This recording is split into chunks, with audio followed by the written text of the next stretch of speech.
Shalom, this is Amonute Tayac of Piscataway, Sophia Spiritualite, the AmaruKhan Miriyam, and we are here with a website, which I'll put the link in the description so that you can read it for yourself.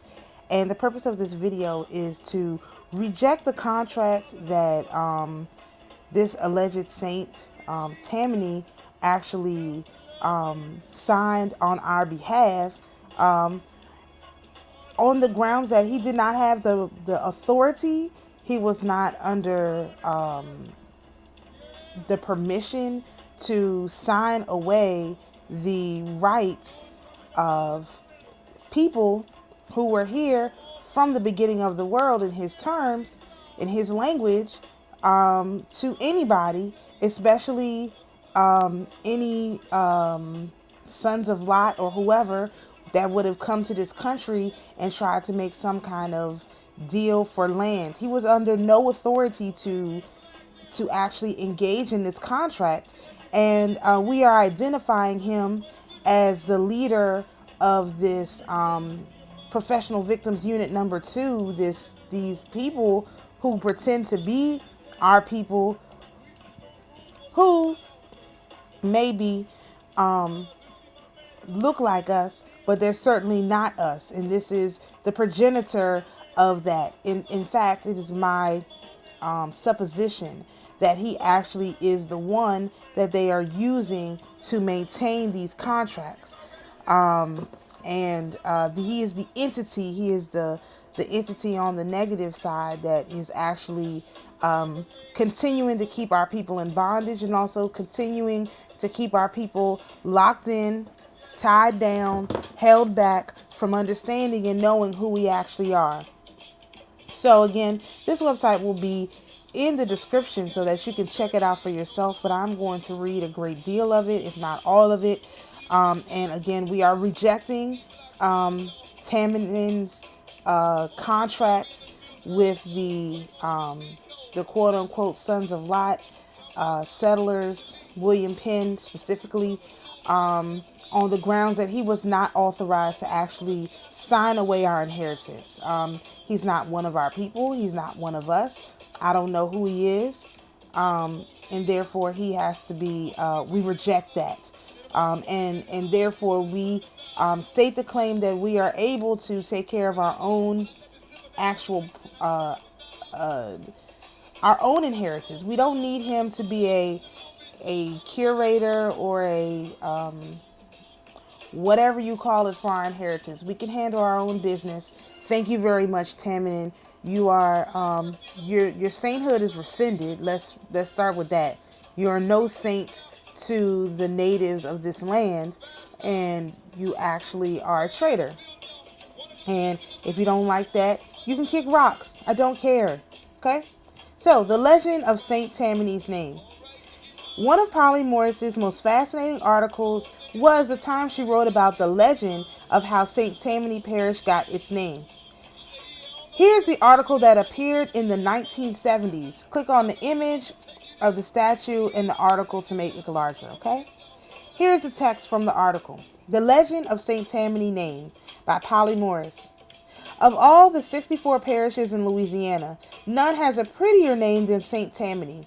It has a sweet sound like the chiming of distant church bells, but it also has a ring of mystery and perhaps discord.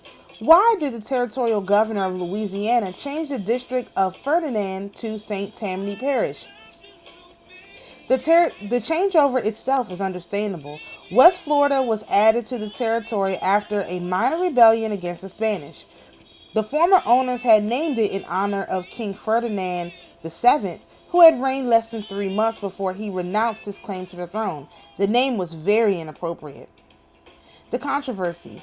There have been various stories about how Governor W.C.C. Claiborne and a council who sweated out the decision in a smoke-filled room. It was the custom to name parishes after Indians or saints, and it would be unwise to do otherwise. The group compromised the situation by putting saint before northern Indian named Tammany and hoped to make everyone happy. It would seem that the choice would have made them happy if cold logic had been employed. It might have even been an offense. The Creoles took their saints seriously, and to bestow sainthood on a savage, quote unquote, without approval of the Catholic Church was akin to blasphemy. And choosing an Indian name to appease the Indians was an excellent idea, but it could have sent less placid Indians on the warpath. The local Redskins, yes, you heard them, she used the term Redskins, thank you, were ignored, and the chief was from a tribe hundreds of miles away and not even of the same linguistic stock. It would have been more diplomatic to have named the area Choctaw, Acolapisa, or Tangifoa Parish, and oversight corrected years later. Tammany himself. It has been repeated over and over by historians that a politician suggested the name because it translated friendly in English, and that Tammany was worthy of statehood. This great chief was a living legend in his time, a man who walked and talked with the mighty Manito, who was sainted by his own people in a sort of way, if the Indians had saints. His information, it was rumored, came from the writing of another living legend, the famous Father Roquette, missionary to the Choctaw. According to the fabrication, the assembly was swayed by this inspiring twosome. The name Saint Tammany was tearfully accepted. It made such a pretty story that historians accepted it without question, though it could have been difficult to explain the influence of a Father Roquette who had not been born yet, or who had not yet been born. Some historians have delved into legends about Tammany and come up with tales that are even more far-fetched. The truth about Tammany is short and sweet. He appears in history in 1682 with William Penn. He kept peace between the two races, for he was a kind man and a wise one. He had formed a government for his people based on democracy. Then he disappears from history in 1700.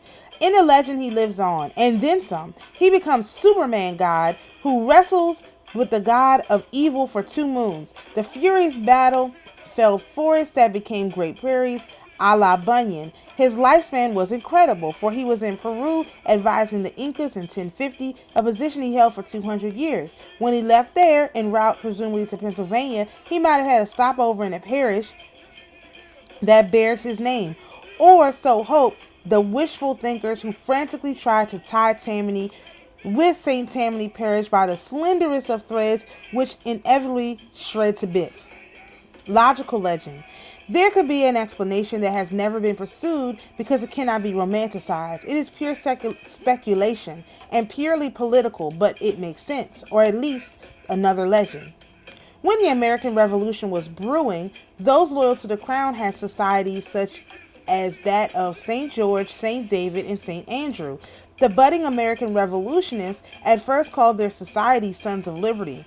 But not to be outdone by the British, they had to have a hero too.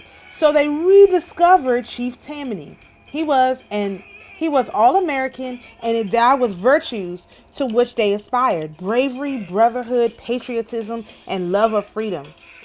They added saint for fun, but Tammany had been a man of exceptionally high ideals. The Sons of St. Tammany gave a tea party in Boston and heckled the British and fought for independence. Then they disbanded after victory. In the 1700s, a society was started that was for making a monarchy out of the new republic. An upholsterer in New York City began one of his own for the middle-class native-born and called it the Society of St. Tammany. It was a democratic organization that turned to politics. Its officials were given Indian titles and went to war on the political front when Thomas Jefferson was elected. It is stated reliably that he generously rewarded them for support. Louisiana Purchase made extra duties for President Jefferson. He had to appoint men to fill the positions in the territory of Louisiana, and naturally selected capable men from the rank and file closest to him. These men had never dreamed of such an opportunity to rise to greatness, and they were grateful to the man who put them there. No doubt they all felt rather under obligation to the Society of St. Tammany, which had indirectly opened the way for them. It is quite likely that Governor Claiborne had once been a member of the society, or that the Secretary Thomas Robertson or Legislator Thibodeau belonged to the same political group, for it had many members who profited by its growing power. Not a joke. It would indeed have been prudent to have played politics with the powerful society, and taking the liberty of joining the legend makers, it might have happened like this. Someone in the planning committee said, "We must keep the Creoles and the Indians happy. But how? If only there was an Indian saint." Somebody else oddly remarked, "What about Saint Tammany?"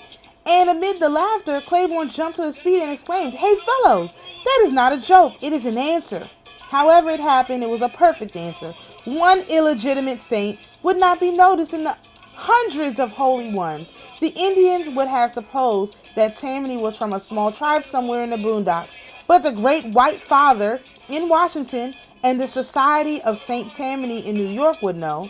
There's yet one small part of the St. Tammany puzzler that will perhaps never be understood. Claiborne faced almost impossible odds when he came to claim Louisiana for the United States and remained on as governor of territory and state. The Creoles were bitterly resentful about American rule, English language, and Protestants. He was all they hated, yet he won their goodwill by his patience and tolerance and understanding. He would have had to have been a tolerant man, so a statement that he made about St. Tammany is not only unjust, but almost impossible to explain. It was 1810 when the parish was named that he said, "There is in that quarter a great scarcity of talent, and the number of virtuous men too, I fear, is not as great as I could wish." There was certainly something that caused him to be so prejudiced, and with that attitude, he might have had a secret smile about naming the parish St. Tammany. Even at that time, there was public exposure of corrupt politics in the Society of St. Tammany. He could not foresee when the word Tammany Hall would be equivalent to the words political corruptions. Perhaps he only felt that the society and the parish had too few virtuous men. It would be interesting to know what caused Claiborne's condemnation of St. Tammany, the parish whose sweet name sounds like the chiming of distant church bells. And that was the end of the Polymorph's article. Listen, before I even go on to the next part, because some of y'all may already know what I'm about to say.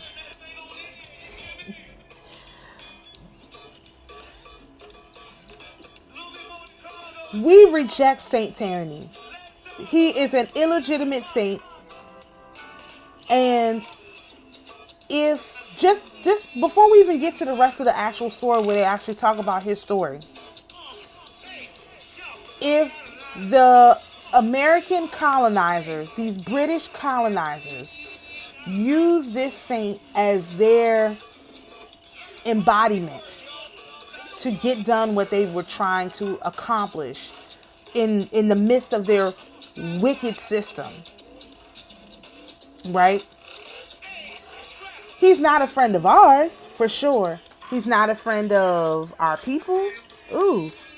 He's not a friend of America, Indians, of nobody. He's not to be trusted. And if you've been following me, oh my gosh, I got this stuff everywhere. You know that many times they use everyone, all of them. They use our people to get stuff done. So by using that name, Saint Tammany, they literally probably casted a spell upon. Oh my gosh, I got oil everywhere, y'all. This is crazy.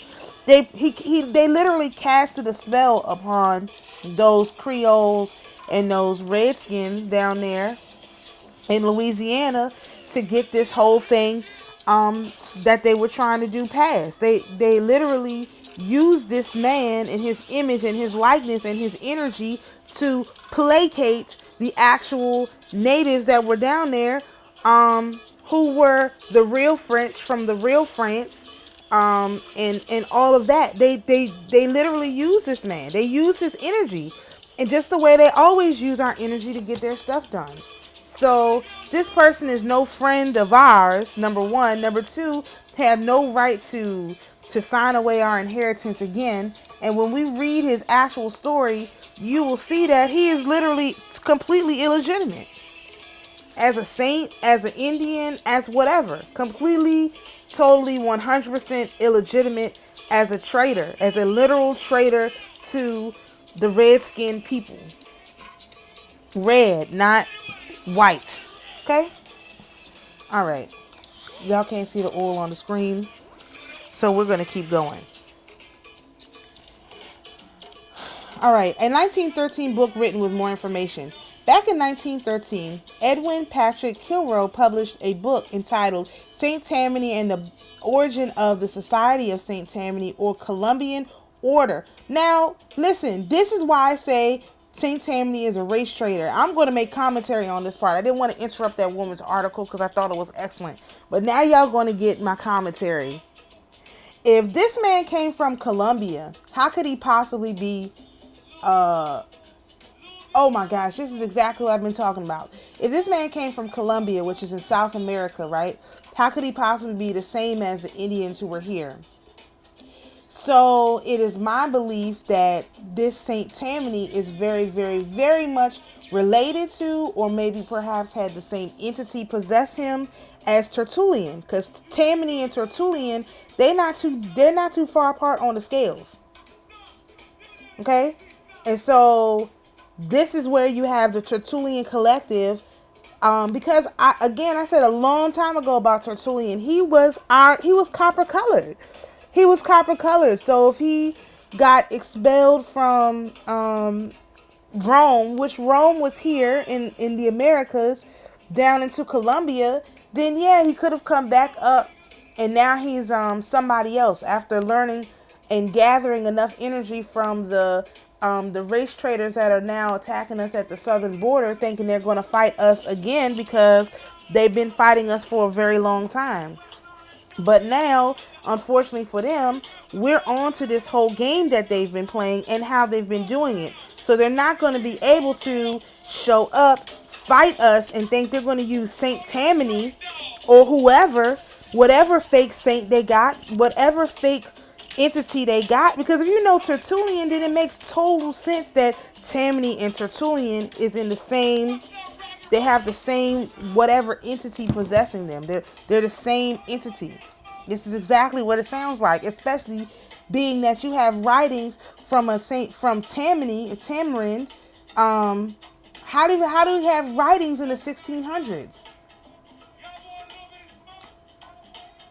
Anyway, I'm not going to get into that. Let me just keep reading because this video will be 1,000 years long. Okay, Columbian order. Just keep that in mind. Columbian.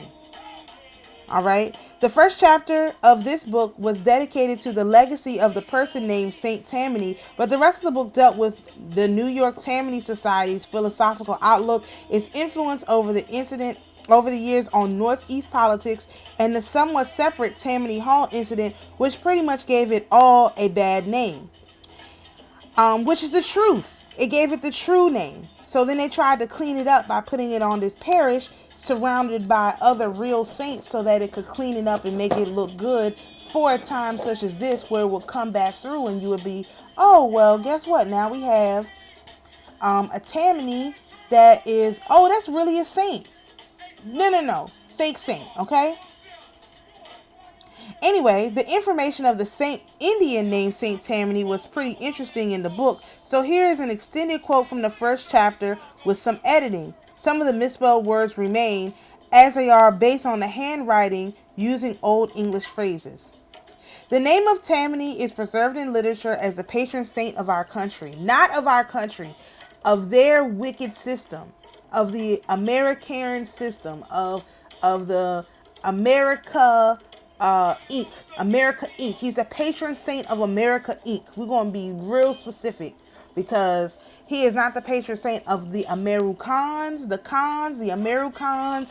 No, he's a patron saint of America Inc. Okay? Not our country. Their country that they came in and stole, maybe.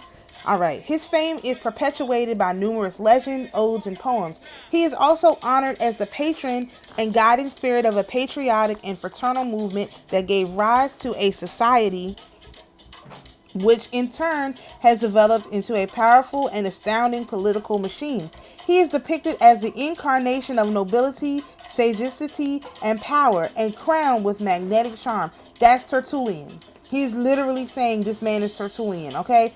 Look, the tutelary, Tertullian, Tammany, the tutelary saint of America, as a character stands unique. Much has been written concerning his virtue, prowess, and achievements, and about his memory.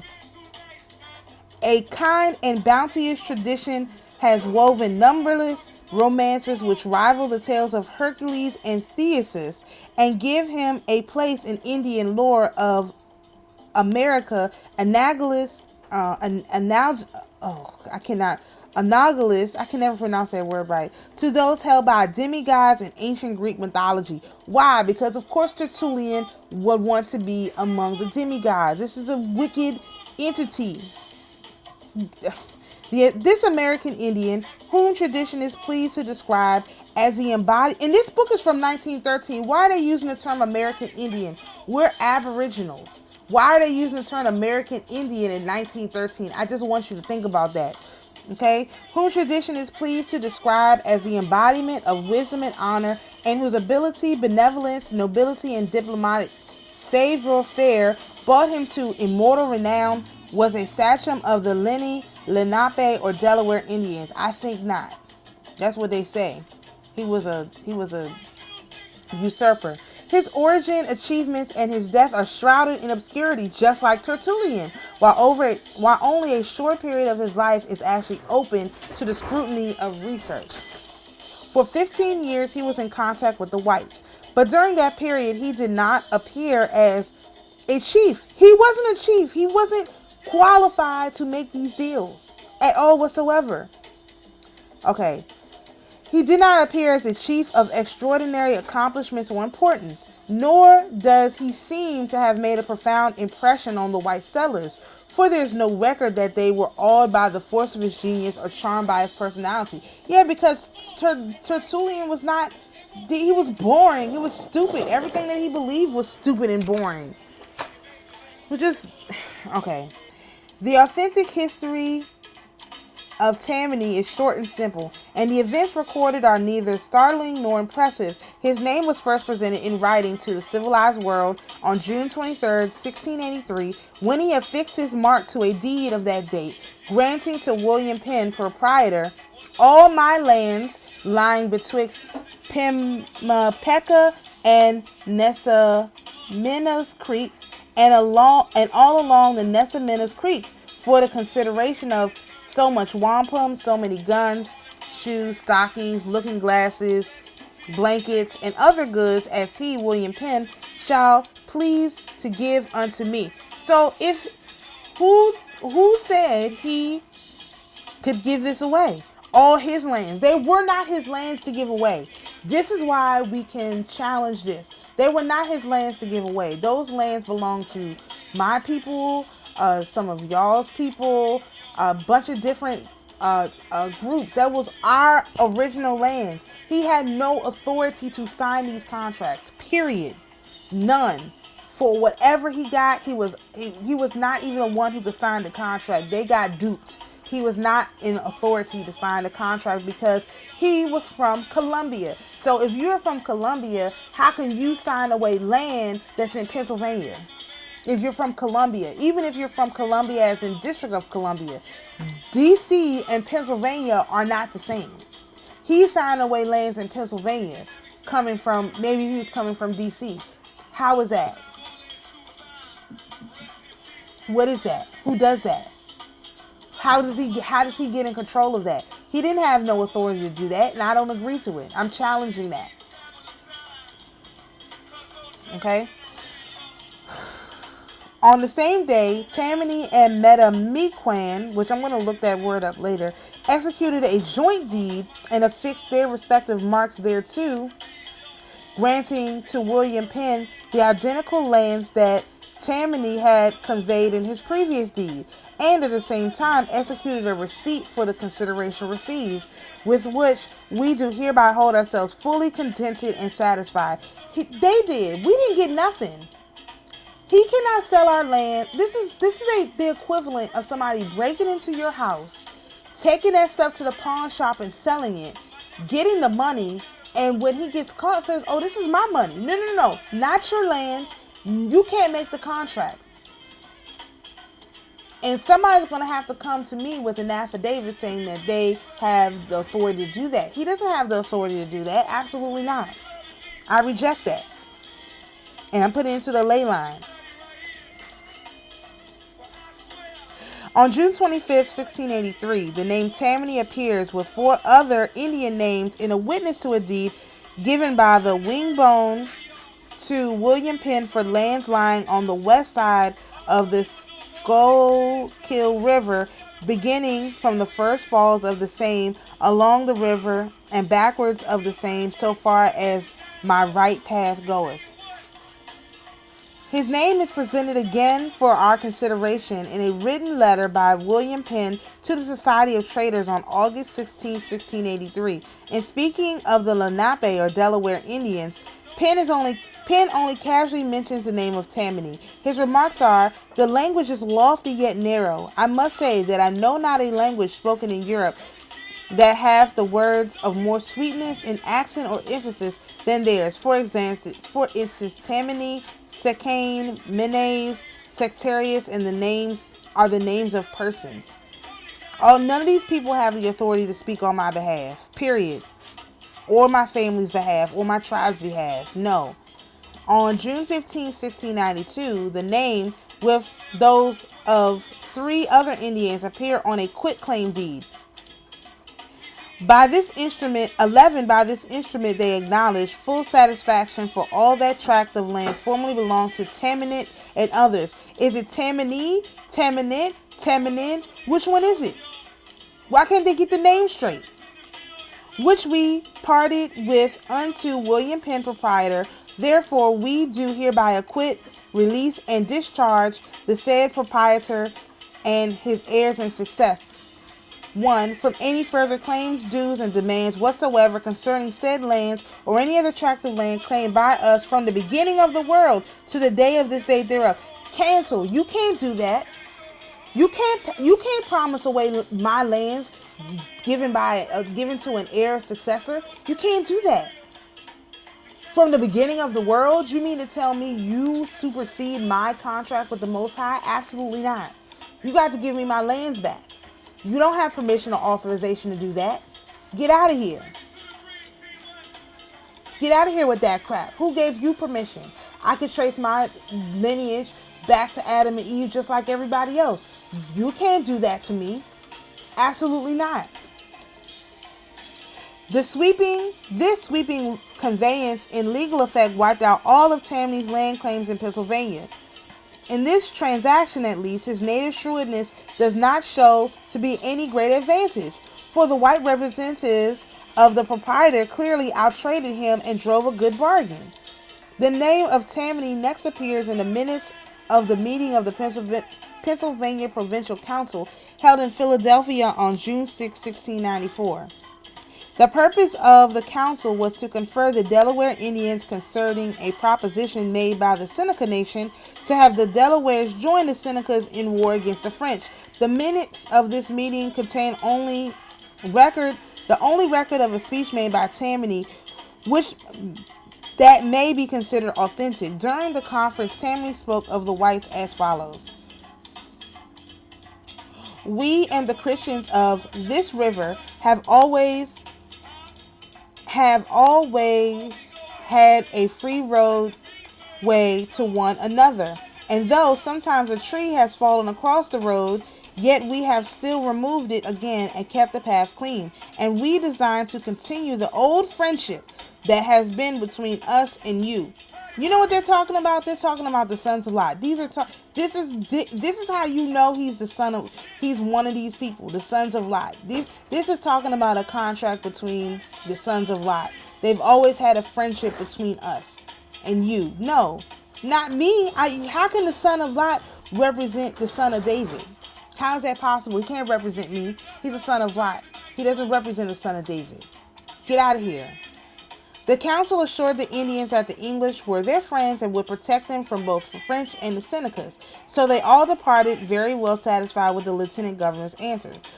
In this conference, Tammany played no important part, the real leader being Hithoquoquien, who, in name of the rest of the Delaware Indians, took out and laid down a belt of wampum and acted as spokesman for the tribe. So if Pithoquian was a spokesman, who cared about what Tammany had to say? Oh, because he was doing that typical Tertullian thing, getting in there, having to put his 2 cents so he can be remembered in history. You got me messed up. Okay, again, the names of Tammany and 4 members of his household, his 2 sons, his brother, and the heir apparent chief tenancy of the Delaware Nation appeared in a deed dated July 6, 1697. 13 of which the following excerpt is pertinent.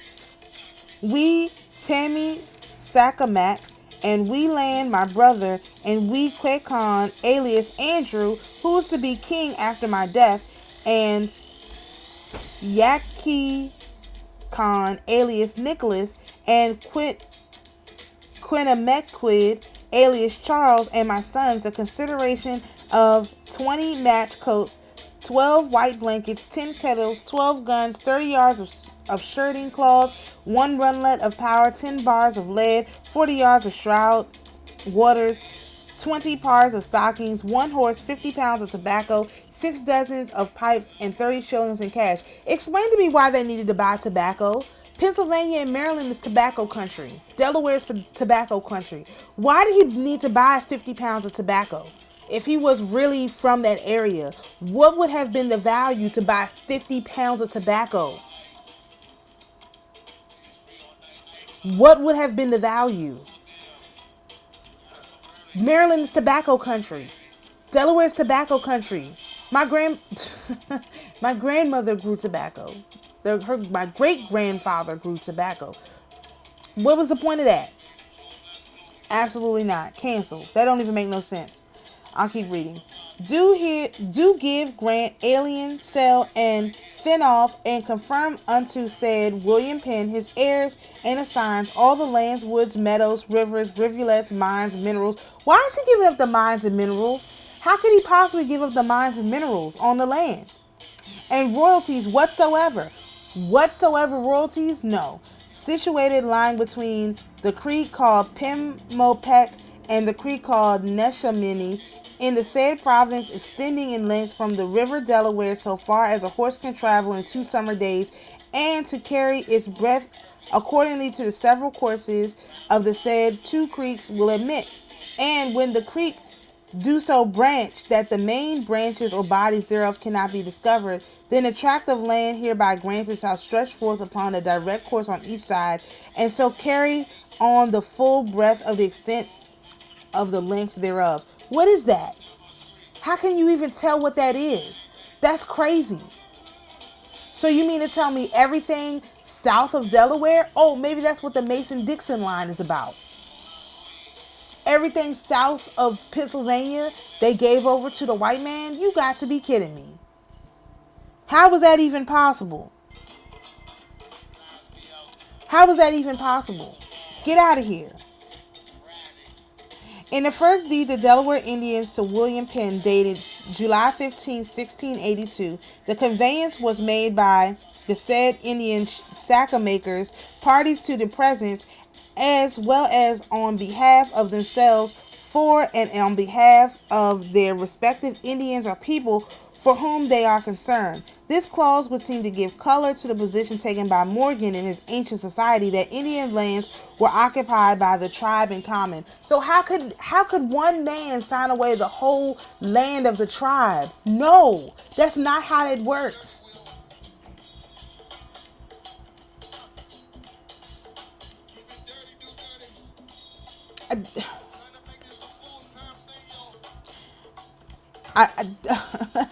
I'm speechless.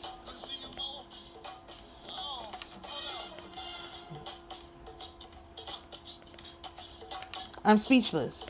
Okay, let's keep going. The system of land tenure among the Delawares and the powers and the duties of... First of all, that land didn't even belong to the Delawares because there were more Indians than just the Delawares and the Lennox. There were more than them. There was way more different tribes. So how can one tribe give away land that don't even belong to it? He cannot speak for me. I'm Piscataway. You cannot take Piscataway lands give them to these William Penn and whoever he assigns it to without my permission. This is what these Indian wars about. These people signed away the land in a contract that wasn't even their. This is what always. Oh my goodness, man! This is what always happens. This is the same thing as Lincoln ending the Civil War. This is the same exact thing. How can Lincoln end the Civil War by freeing the slaves in the North? Or in the South? The South wasn't even a part of the North. They seceded. So he freed the slaves in the South. How can you free the slaves in the South and act like the South was actually a part of the North? They seceded. He didn't free nothing. The South wasn't even a part of the North at the time. This is the same thing. They did not own those lands. How could this guy, Tammany, sign away lands he didn't even own? This is what they always do. This is the same thing they're doing now. They're taking people's houses. They're saying, oh, well, you signed it away. I never signed it away. Somebody else assigned it to you, and you coming in and saying that I signed it away. I never did no such thing. This is exactly why they're taking people's houses right now to this day. Foreclosure. This is what a foreclosure is. Somebody made a deal for that land, that house where you bought. Your deal is already done. And so what does somebody do? We'll say, oh, well, they didn't pay. Now the bank is going to come in and take back this house. No.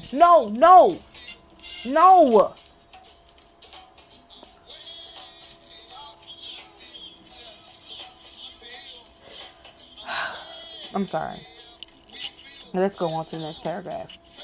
The system of land tenure among the Delawares and the powers and duties of the head of the nation are not clearly defined by writers and investigators of Indian customs, and the deeds signed by Tammany throw but little light on the question, for in the transfer of lands to William Penn, there is no clear evidence of a tribal supervision, nor is there anything showing that the lands were held in trust by the sachem for the use and benefits of the tribesmen. They have no proof that these are legal contracts. These contracts are not binding. They have no proof, and yet they are holding us to them literally today. They have no proof that these are real contracts, that this is a real person, and that he had the responsibility or the ability to even sign a contract like this. They took some random so-and-so off the street, told him he was a chief, made him sign this contract. Because how could he read and write in their English? Can anybody... I thought we didn't speak English. I thought we only spoke our native language. If we're from Africa, we only spoke African languages. If we're from here, we only spoke Indian. How can he speak in English?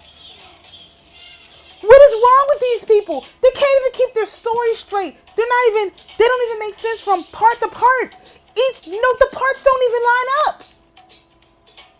And so some fool who signed away my land is the one who is literally they're holding as their patron saint, holding this whole American system together. No, I am challenging it as the Tayac of Piscataway. I am challenging this contract. You got to come to me with some answers. How you can use this guy who had no right. There was no custom that he was allowed to do this. Zero. You got to come to me and explain to me why he was able to do this. I'm challenging it. It's no. I'm challenging it on all counts. He was not able to do this. Period.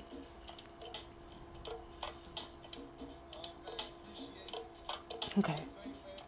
It was not customary for a sachem, however high his rank, to attend any land conferences that did not affect his private possessions. To the first and to many other deeds to William Penn, the name Tammany was not affixed, which leads us to infer that he concerned himself only with his patrimony. No, and inasmuch he joined with other sachems in transferring land, his power over the land was no greater than theirs. Thus it would seem that land tenure among the Delawares, insofar as it was defined at all, was one of private ownership. No, they're signing away lands they didn't own because you just heard they were trying to fight this war with the Senecas against the French. Who are the French? The French were the Creoles. And the Creoles and the Taínos, down in the Louisiana parish. They're not talking about the French from over there. They're talking about the French Indians or Aboriginals, the French originals to the land down in Louisiana. That's who they're talking about. They want a protection from them. Okay.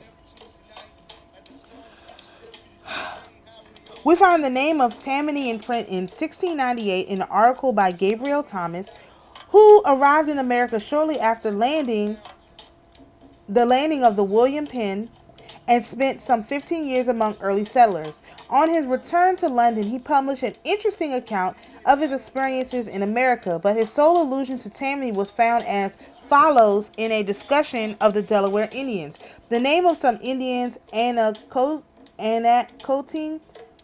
Busabeneting, Okanikan, Patasco, Quinadasan, Lames, Alpogan,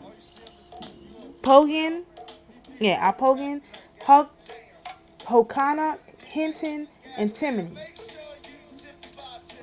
Alpugan. Okay. This brief record of Tammany's dealings with the English settlers completes his authentic biography. It discloses merely a series of business transactions, in each of which the chief was outwitted and outbargained by the business tact and shrewdness of his white neighbors. With the mere reference to his name by Thomas in 1698, the chief passes from history, and no more is heard of him until 1771, when he is introduced to us in the guise of a saint, with the 1st of May set aside as the day sacred to his name. Can anybody say May Day? This is what May Day is about. It's about invoking this man to oppress you with power he doesn't even have.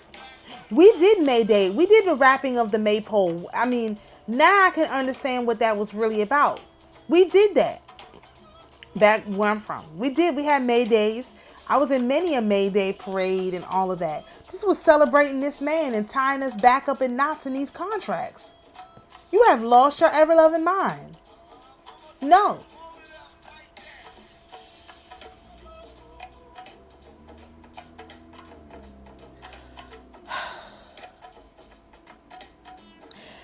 How this remarkable transformation took place, and why Tammany, who appears as a chief of only ordinary attainments, was selected for popular canonization, are questions yet to be answered by the student of American history. Everything written about him subsequent to 1898 is based on conjecture, romance, and untrustworthy tradition. There are no portraits of Tammany in existence. You know why? Because if you had a portrait of Tammany and he looked exactly like Tertullian, people would get confused. People would say, well, wait a second. He looks exactly like Tertullian. Of course he's not going to let his picture be taken. And only 2 writers have transmitted descriptions of his personal appearance. One, if he was even a real person, right? William Penn could have just made him up, as far as we know. One ascribed to William Penn thus depicts the chief. He found him an old man, but yet vigorous in mind and body, with high notions of liberty, easily won by the suavity and peaceful address of the governor. That's the description of him. What is that? What does that even tell you? The other is by James Fenimore Cooper, who gives what purports to be a full description of Tammany and reveals him presiding over a council of the Delawares in the neighborhood of Lake George, New York in the year 1757. The Delawares did not own Maryland, okay? How did they give away Pennsylvania and Maryland? How is that even possible? He gave away land he didn't own, if he even existed. The description is based on legend and traditions current in 1825 when Cooper wrote, and in reality is but an impersonal idealization of an Indian chief. Tradition states that Tammany was the first to welcome Penn on his arrival in America on October 27, 1682, and that he was present in June 1683 at the Great Treaty under the elm at Saskamaxon. History, however, has left no record of the individuals present on these 2 occasions. The Indians in attendance at the treaty were the entire tribe of the Susquehannocks and Unami and Unalajetigo clans of the Delawares.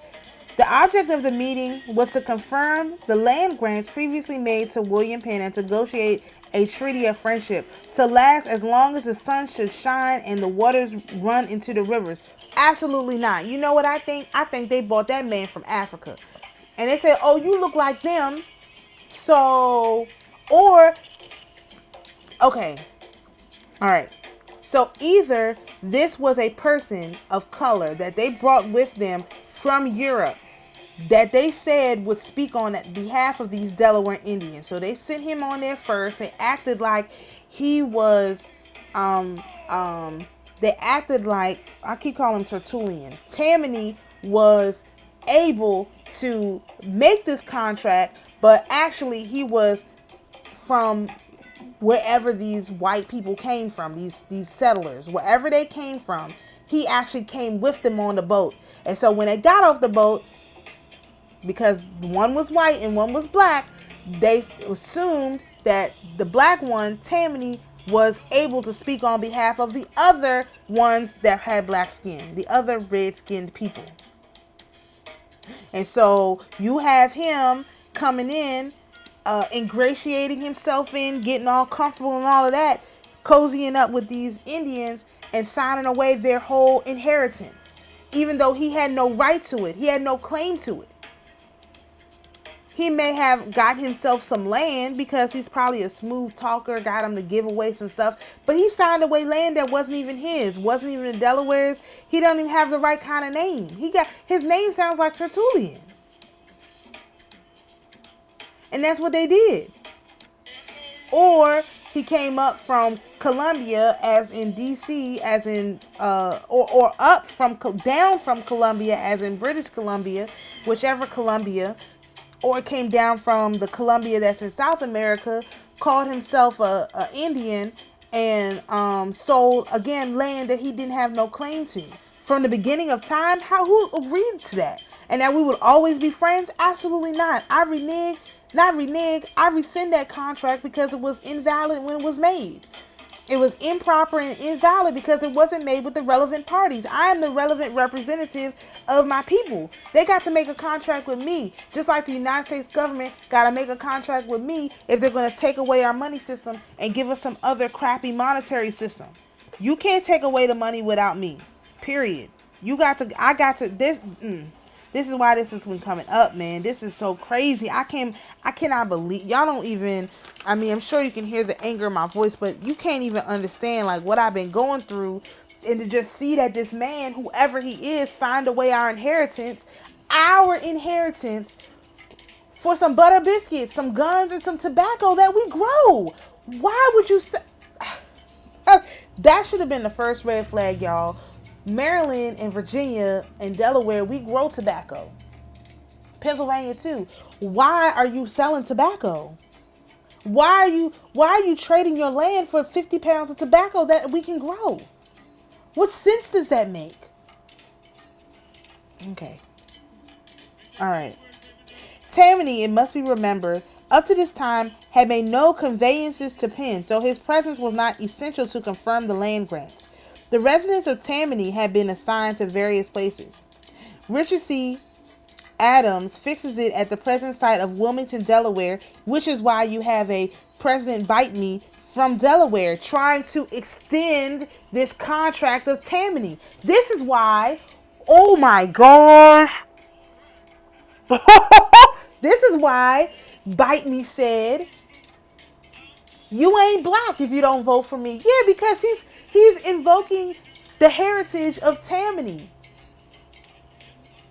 So Biden, who thinks he's Tammany, chief of the Negroes, says you ain't black if you don't vote for me, because he's the one who signed an everlasting friendship, Tammany did, with these white people, even though he was from where they were from, acting like he was from here, speaking for us. Does this not sound like the tethers we're dealing with right now? Does this not sound like every person of color who comes to America and tells us Aboriginal Americans that we are from Africa, that we're from all these different places, and we should just shut up and dribble? I mean, shut up and be grateful for what we have, that we're here in this country and these old white folks let us stay? Don't that sound like every tether ever? Don't that sound like every demonic 9 member you know? Oh, we should just be grateful old Master gave us something. Absolutely not.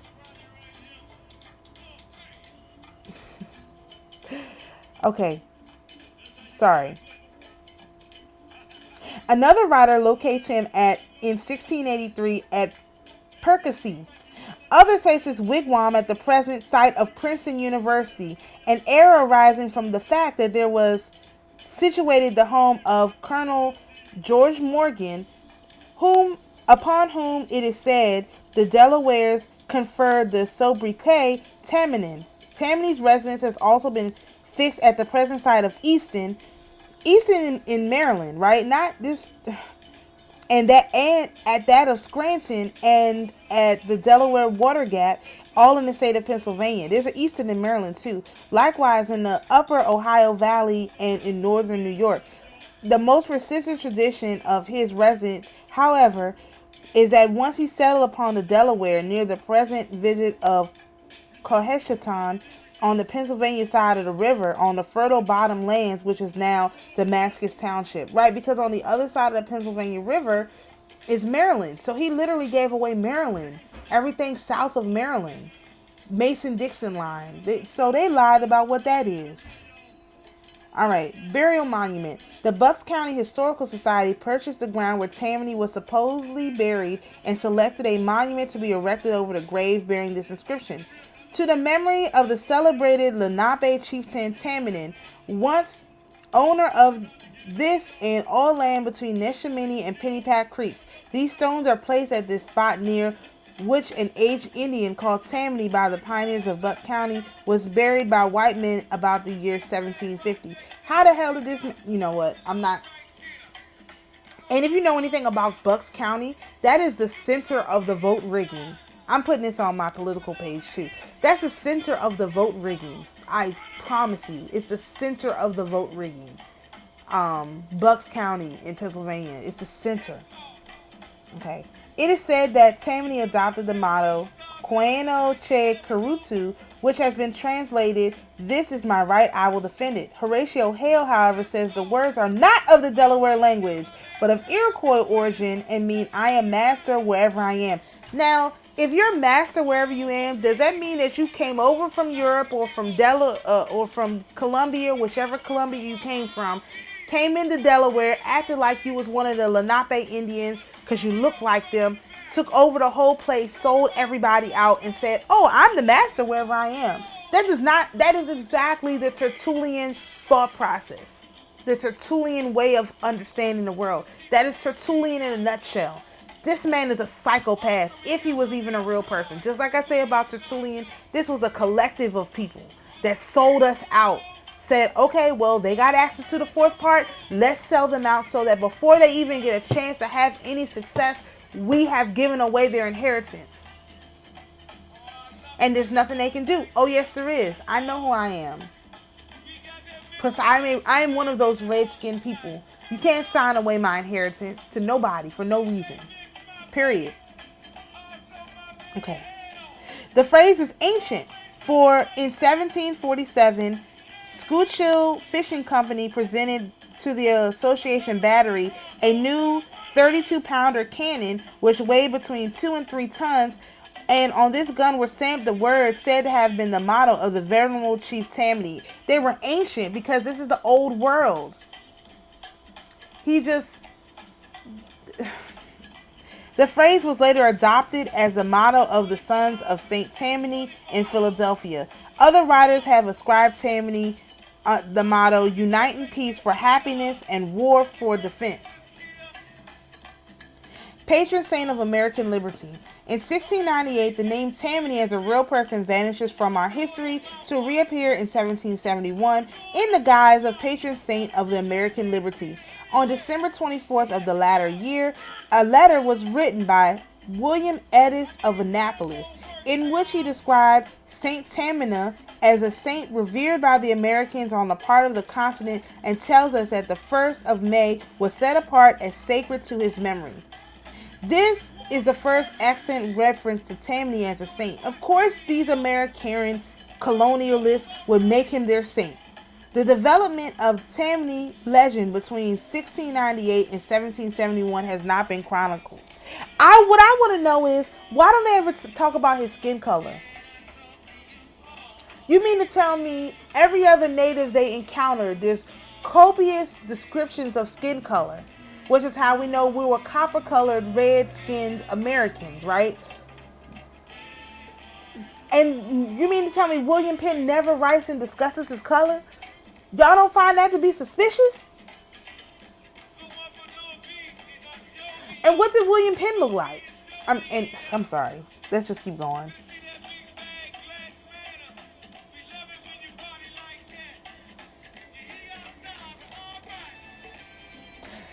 The development of the Tammany legend between 1698 and 1771 has not been chronicled, but the following paragraph in a letter from Ebenezer Hazard of Philadelphia to Dr. Jeremy Belknap, dated at Philadelphia, June 14, 1784, gives some idea of the process by which the sanctification of Tammany involved. Tammany was an Indian sachem, whether real or fictitious I do not know, but the day of May has long been considered his day. When I was a boy, I used to wear in my hat upon that day a buck's tail, gilded, and a picture of an Indian, Tammany no doubt, shooting a deer with a bow and arrow. We used to talk of King Tammany then, but it seems that he has been canonized since the Declaration of Independence and now becomes a saint. He will make as good as a one as any in the calendar, though I have not heard that he has been approved by His Holiness. So, again, this is the face of the traitor, okay? Just to sum this up, okay? There's a person, they don't know if he's real or not. They can't prove that he's real, but they have someone named Tammany sign these contracts, attend these meetings, who very much behaves in the way of the Tertullian Collective and how these whatever imposters, traitors, sold out the whole country of Indians, quote unquote Indians, Aboriginal people to this land since the beginning of time.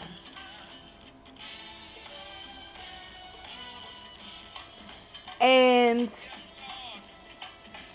we are still under the subjugation of this ridiculous man and his contract, which they reconstitute every year, not on our Independence Day, no, on May Day, which they've turned into a socialist holiday. They get people to go out and protest for workers' rights. Why? Because under his contract, he turned all of us, including the people, into slaves.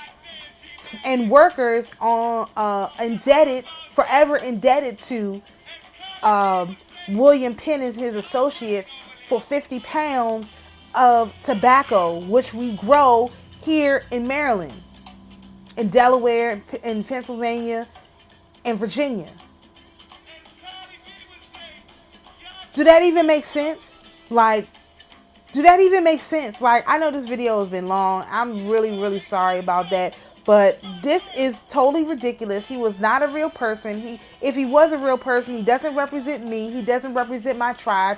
And that's what all that hush money is that was given to these other Tammany followers, for them to keep it hush, that they know that he was never authorized to sign these contracts and sign away all the land in the United States to these settlers.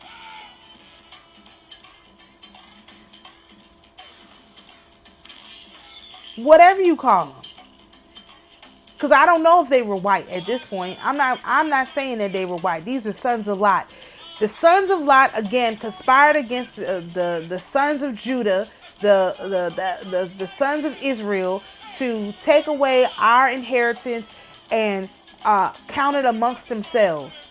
And therefore, we are rejecting this and identifying it as what it really is. This is a plan, a plot by the sons of Lot to take away our inheritance, to put a man over us forever. That's in the prayer. Hold on. That's in the prayer. That's in the prayer. Um, um,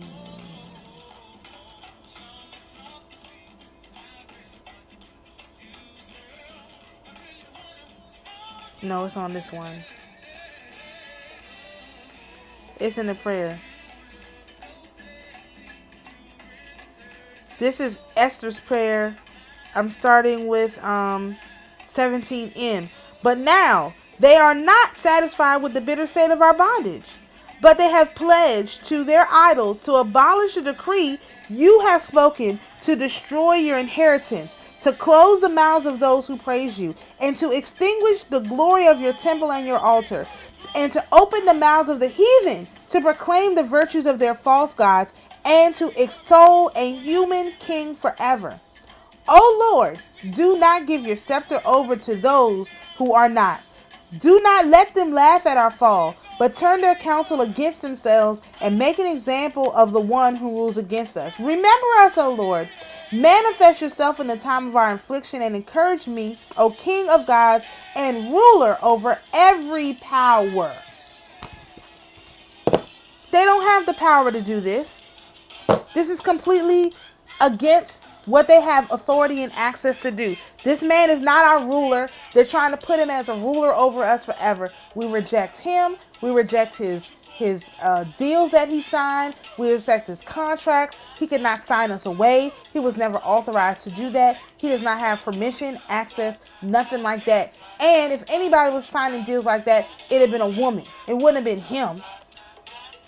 Because the women were the ones who were the record keepers, the grail holders. So he has not had no authority to do any of what he did, and therefore we reject it. We want our inheritance restored to us in full, and whatever little lingering deals they have out there are also canceled. He's no patron of the red-skinned Americans, the red-skinned Aboriginals. That's why they got rid of that name, Redskins. He's no friend of ours, and therefore he must go. The time is up. Tick-tock on the clock. We want our inheritance back immediately. Do not pass go. Do not collect $100. Do not nothing. You landed on our land. You built. We got our hotels built. Our everything is built. We need our money now. Stop playing with us.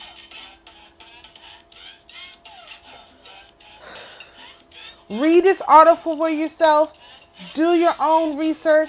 Let me know what you think. But I'm telling you right now, cancel. And this is my notice. I'm not going to do no writing in notice because they didn't even give us no writing on this. We never heard of this guy. I never heard of him. I didn't know he was a saint. Got a whole parish named after him. Get out of here. Cancel. In the name of the Father, and the Son, and the Holy Spirit. Shalom, everyone. We'll see you in the next video.